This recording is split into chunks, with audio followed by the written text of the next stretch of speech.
watu wanakuja, polisi imejaza kila mahali, unakamatia makamu mwenyekiti amekamatiwa Sarenda,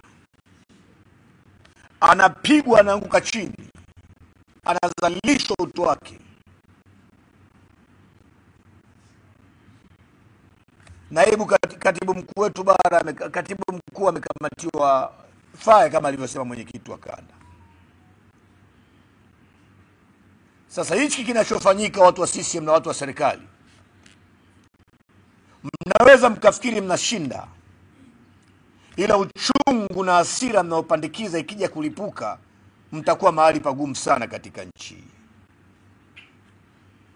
Leo watu wanapoteza maisha, watu wamekuwa vilema kwa sababu ya kusikiliza kesi.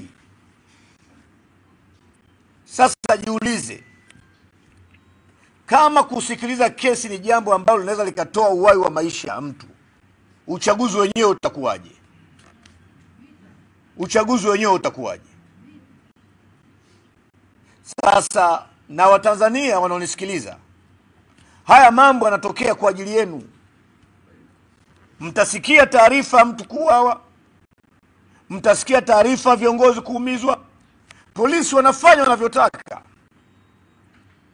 Polisi juzi wamemkamata makamu wa mwenyekiti Kariakoo, wamezunguka naye kwenye gari, wakamwacha kwenye kituo cha daladala. Uhuni, yani uhuni uliopindukia.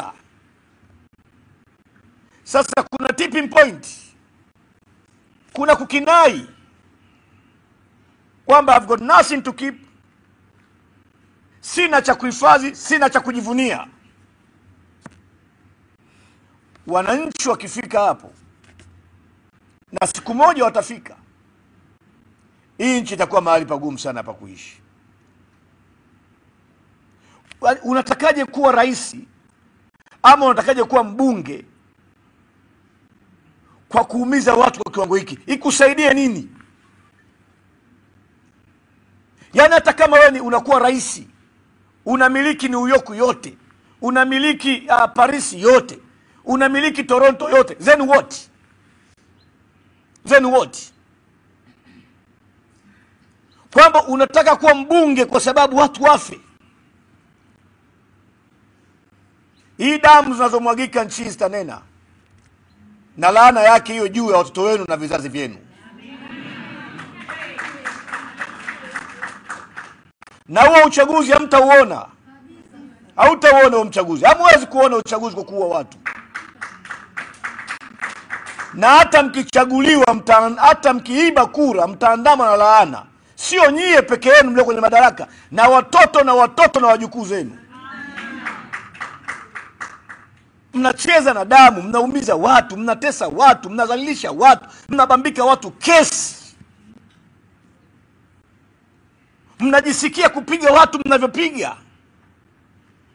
Mnajisikia kutesa watu na mnaenjoy, mnapata pleasure kwenye mateso ya watu. Sadism spirit.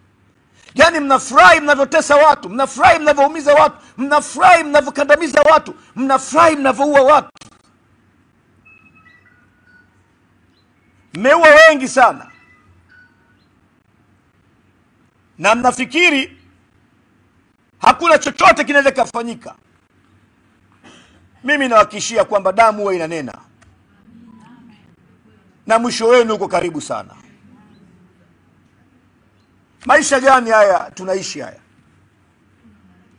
Maisha gani haya tunaishi? Kwamba leo kuna mtoto kapoteza baba yake, kwamba leo kuna mtu kapoteza mjomba wake, kwamba makamu wetu mwenyekiti wa chama Zanzibar anakamatwa na polisi, anachukuliwa kutoka Kisutu, anaenda kuachwa Ununio, anapigwa miguu na vimba asitembee, alafu unaambiwa lalia tumbo.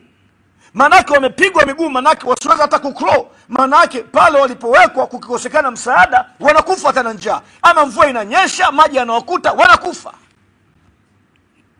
Ukatili wa aina gani?